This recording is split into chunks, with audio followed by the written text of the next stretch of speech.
Sampeyan muni tresnani jare kuwi iso teles dhewe lho, Kak.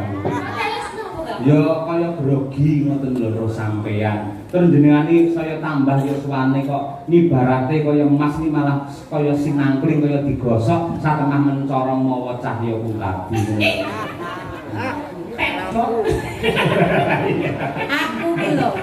Aku ki lho rungokno el. Wah, iki bukesi ya sumunar mawa cahya lho ya niki. Aku ki lho ning omah dadi bojone nang 15 taun. Ora tau lho dilem-lem kaya awakmu el. Piye iki? Masa kok Bu? Masa gak pernah dilem to Bu? Enggak. Malah melem awakmu iku lho. Jane ya bukesi Nun sewu itu pendapat yang salah. Bukesi nang dalem ya tak lem ning panjenengane ora krasa. Malah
pripun Mbak Nisa kabare? Ceng aturaken ilujeng kalu sugeng kalu macane yulimbo Pak Yoyo.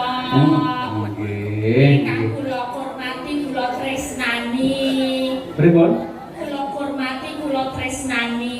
Sampeyan muni tresnani jare kuwi iso teles dhewe lho, Kak. Ya kaya grogi ngoten lho sampeyan. Terus jenengane saya tambah ya suwane kok nibarate kaya emas ni malah kaya sinangkling kaya digosok satengah mencorong mawa cahya kulabi. Munar ngono lho. Oh gitu, oh iya. Maksudnya tresno itu kan sebagai sosok seniman yang dalam, sing tak pujo-pujo ngono, tak idolakan ngono. Ora tresno sing kaya ngono gitu loh. Jadi emang mungkin sinarnya itu mergo bar pembo. Aku ki lho rungokno el. Wah, iki bukesi ya sumunar mawa cahya lho ya niki. Aku ki lho ning omah dadi bojone nang 15 taun. Ora tau lho dilem-lem kaya awakmu el. Piye iki? Masa kok Bu? Masa gak pernah dilem to Bu? Enggak. Malah melem awakmu iku lho. Jane ya bukesi Nun sewu itu pendapat yang salah. Bukesi nang dalem ya tak lem ning panjenengane ora krasa. Malah nun sewu rek iki lak mbiyen bar umroh to. Dadi sithik akeh ngerti basa Arab. Lah jebul wong Arab kuwi wong lanang ngelem karo bojone sing putih kemerah-merahan iki lingundang piye? Ya Humairah. Putih kemerah-merahan kuwi ya Humairah. Bukesi ya tak undang ya Humairah. Ora mungkin Pak Ireng tak undang Hajar Aswad ora mungkin. Ini kan berarti menunjukkan rasa tresnane. Rasa tresno kuwi mau digambarte kena sapa apa wae. Nah, selagine audio awake dhewe yen belen bengi iki ya kaya ngene iki kepenak. nah kancane. Iki jenenge enek kanca-kanca YouTube Mas. Yen belen manggone kepenak nek kono ditata ya becik manggone. Menika sindenipun Madakara mawi biru mawi petang tata nggih penak sampeyan. Di sawah nggih penak. Kula Pak Cahyo Putranti niku yen ngendikane kalih bojo mesti kepenak supaya rumah tanggane sakinah mawaddah warahmah. Lah iki pertanyaane siji. Apa Mas? Kowe kapan? Iki lho, Ini dalang. takon Pak kuwi sing jenenge tresno karo jodoh kuwi kudu dibedakake. Wong nek umur sakmene nek diomongi ora payu-payu engko tuwek, engko selak dadi perawan tuwa. Aja iki berarti wong lagi golek jati dirine. Urung ketemu jodone, kudu dibedakake antarane jodoh karo tresno. Upamane jujur. Nek wong saka tresno dhisik ya. Tresno. Ya, nek wong tresno kuwi arep suwene kaya ngopo, kuwi iso ora dadi jodone. Nek ora dadi jodone, pedhot tak dung-dung, pedhot tak dung-dung asyik tak dung-dung apa? Tapi nek jenenge tresno arep kaya ngopo paribasane esuk sore dolan, esuk sore mlebu sak mobil, yen kudu jojone kuwi bakal pedhot dung-dung asun ngono kuwi. Yo, kuwi tresno bedane karo jodoh. Jodoh arep diawali mau nek ora tresno mung dijodohke karo wong tuwa utawa misale ketemu langsung srek ning ati. Wah, kaya-kaya iki ana sinar sing bakal dadi jodohku.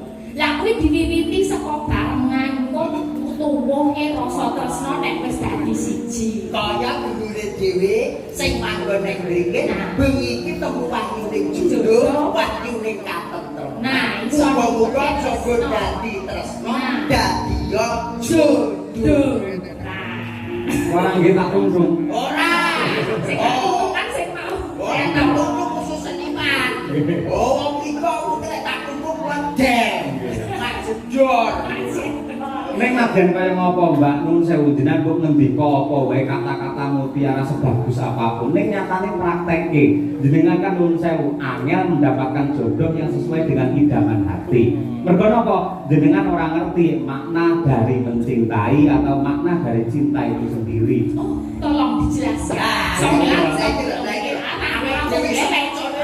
Kamu geleng itu iso lari. Coba terus kok kaya ngopo. Dirone ya. Piro bukan sirah kira-kira. Dirone ya. Tak tuntung asolole. Wong iso Cinta, reng, ruwono, cinta adalah anugerah suci dari ilahi yang mempunyai kekuatan luar biasa untuk menuju ketenangan, kenyamanan, kesenangan dan juga keselamatan dunia sampai akhir. Itulah cinta sejati.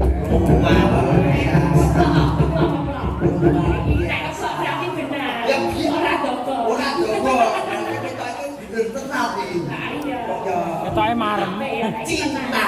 Nah, terus sing nomor cinta terus Napa? jenengan mau ngendikan Mencintai loh. mencintai. Mencintai itu artinya adalah ketika kita tidak menyakiti dan siap dengan ikhlas menerima rasa sakit yang diberikan oleh orang yang kita cintai, itulah makna dari mencintai. Oh, aku yang duwe. Apa? Aku yang duwe jenengan tahu kan jodoh karo tresno. Aku nomor 1 kuwi jenenge bojo. B O J O. B. Berangkat dari suka duka sekarang menjadi cinta yang bermesraan. O. Orang tua sudahlah merestui Kalimantan tresno, Ponorogo ya tresno. J. Jadilah teman hidupmu sampai akhir hayat. Terakhir O. Oleh karena itu jalinlah rumah tangga Anda, rumah tangga yang sakinah, mawaddah, warahmah. Kuwi lek bojo kuwi jenengan mesti wis apalan. Saiki tak tambahi istri. Istri. I S T R I. I. Mas, Apa? bisa cetok pisan kurung tahu ini mergo apalanku. Loh, zaman saiki iki sing jenenge pelawak dituntut harus cepat cerdas berpikir, ngono kuwi. Istri. Heeh. I. Nuwun sewu dongane lho Mas nggih. Iki padha karo tes-tesan biyen masih dadi tentara iki yo kaya iki. Hati-hati tenan. Lah kene dosen lho kene wong tani lho.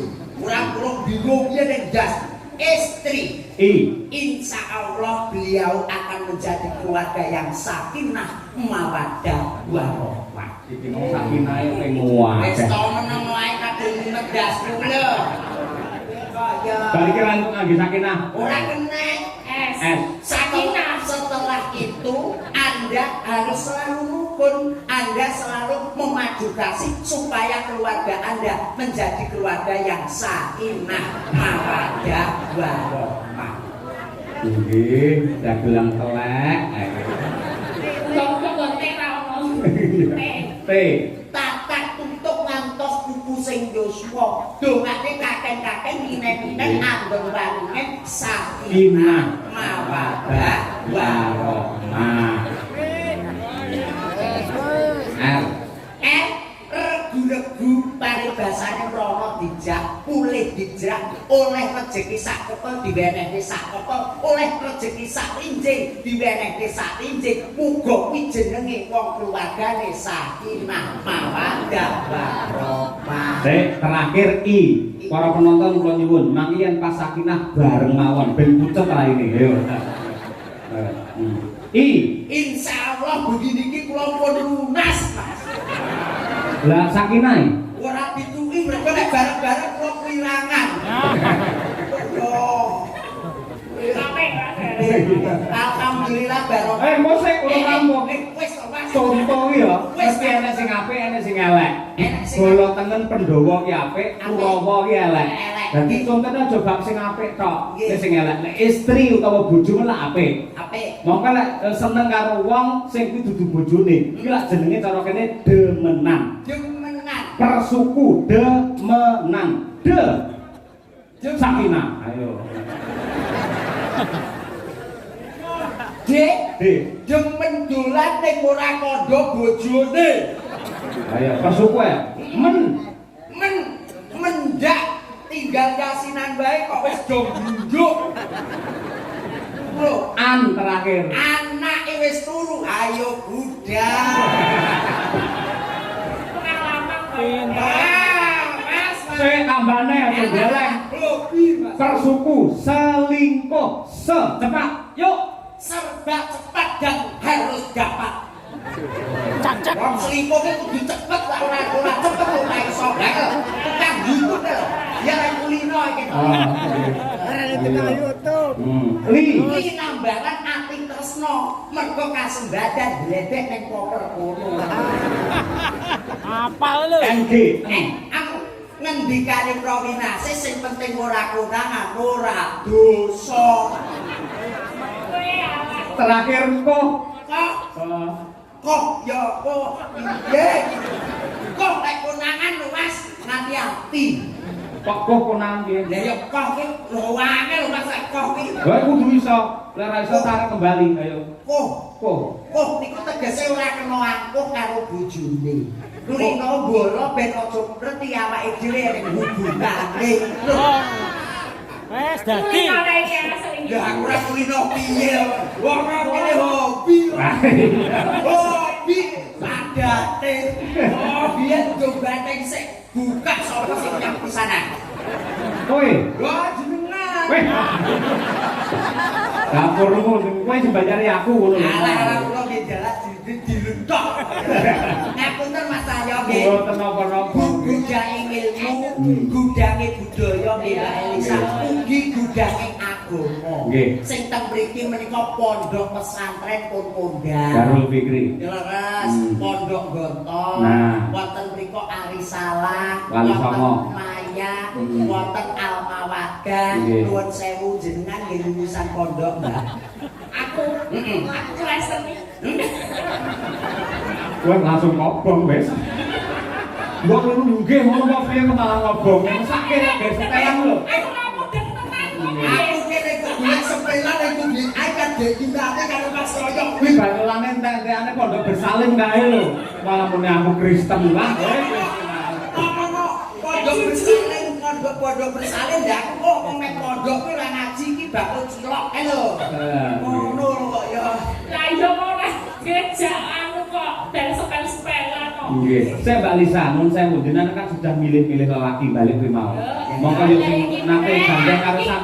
Piye carane ben gak Iki ngomongin ini malah. aku ben perhatian karo sampean ben ketok. Ini lho Bu Kesi lho gak tahu malah Pak Yoyo tuh tahu duluan lho kalau aku petot. Hah? 10 tahun. Lah sampean yo ngomong karo aku kalau ngomongi mari kaget. Lah nek wiwiti jenengan kok lewek karo aku, Mbak. Oh, langsung tiba-tiba ngerti perasaan Lah aku kan guru muni ngene, minal aidin Bapak izin mohon maaf lahir dan batin. Awan ngono, nyapa lek nyauri sampean kok alhamdulillah aku wis berdoa Pak. Ya kok. Lho, ngono ngene kaya. Apa? Lanjutkan. Dukung lho. Kuwi jabatanmu apa lanjutkan lho. Loh, Pak ini kok nggih wonten nek ketoke seneng greget saute kepenak ya. Tapi jenenge chemistry. Lah iya lah. Dari dulu kan istri, dari ini kan chemistry. Aja kok dikaro Bu Kesi Mbak Lisa nek pancen diakoni ora apa-apa ngono Enggak, kuwi. nanti Bu Kesi lo udah WA sama aku. Oh. Saya semangat ya El, yang penting tuh berkaret dulu aja gak apa-apa. Tapi boleh aku muga-muga entuk jodohmu ning ojo Pak Yoyo. Aku kan diwanti-wanti. Iya bener Bu Kesi, lan kuwi dawuh Bu Kesi kudu kok estokke. Harus kamu laksanakan. Dawuh lah aja karo Pak Yoyo ngono lho. Ning mriko kicah ya kuntabi. Allahumma. Wah, yo melu doaku kan. Ya umpamane yo aku kan yo melu seneng to. Oh biasane tanggapannya kono monggo yo berpisah iki lek awakku kan yo melu. Lho Pak Gareng, pripun niku boten preso pripun ati kula. Kula niku ibarate wayang wonten Dewi Wara Sembadra sing digarwa karo Raden Janaka. Panjenengan preso to? Raden Janaka menika lelananging jagat sing garwane ora mung trima siji, yen saketi bidodari. Iya. Nah, yen aku iki ibarate Sembadra, aku iki wis jembar. Aku malah seneng mergo apa? Bojoku iki berarti laranging jagat, ganti idolane wong wedok sandonya mergo apa? Bojoku pinter melindungi wong wedok sing ayu-ayu tur atine apik. Aku madu karo Lisa ya ora apa-apa. Dadi Pun saya Mbak Elisa nggih, saya Mas Yoyo. Kula pun gadah langganan jamu to kula. Lambemu aku sing enom ora perlu ngono kuwi. Lah terus ngangge apa? Ora nggih apa-apa ngene iki sing bakoh padane awakmu. Isi rosol. Rosol. Rosol. Kita wis bentuk keyakinan. Jadi Bentuk keyakinan. Mergo aku Islam sampean Kristen ngono to. Lah keyakinan iki. Keyakinan piye? kamu yakin sama aku. Terus, kono? Aku rodok yakin. Saya orang muni gak yakin rawani deh. Rawani. Buat bila gak santet kok padus. Lembah Mbak Lisa, lembah. Siap. Ada surat-surat juga, nanti ada salam-salam juga. Wah ini tulisannya apa Mas karena iso aku yo ora iso. Kamu deh kan. Ya Allah. Iki wis BL Wisa. Pun boten iso Mas. Aku yo mumet kok. Mumet niki kula. Jan mumet. Yo dibuka sih dong Mas iki. Lho kok iso dibuka sik? Duite apa ora? Niku teng mriku enten seratane lho Mas. Napa? Lah niku kowe Iya, kok kan yang jero yo mesti enek to ngerti ya. Oh lah yo, barang pisan Iya. iki. Ceblokne lah. Wah, tulisannya kayak dokter deh. Salam taklim saking keluarga. Napa niki? Kok jauh banget bacanya Pak. Apa? Jauh ya? banget kok ini. Lah nek wis tuwa pancen nek maca ya ado. Oh, lagi 2 menit wis kleru. Aja kuat sik kono wis tuwa. Saking napa niki Pak tatung Mbah Disan nggih. Nah, Mbah Disan nyuwun gending utawi lagu kinanti sandung terima kasih. Disange. Sandung. Sing wonten saking Balong Pak Samidi menika nyuwun tembang kangen. Nggih, lajeng wonten Wonogiri Pak Prastoto ini dari Caksi Lover dan FC Mumanto senggol dong. Minta kodang kuning. Mungkin dipun-aturaken. Anu Mbak Lisa nyuwun kadung Trisno dhisik diaturake marang mempelai berdua.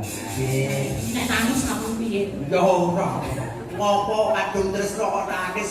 Kadung tresno Kadung tresno nek ora jodohne.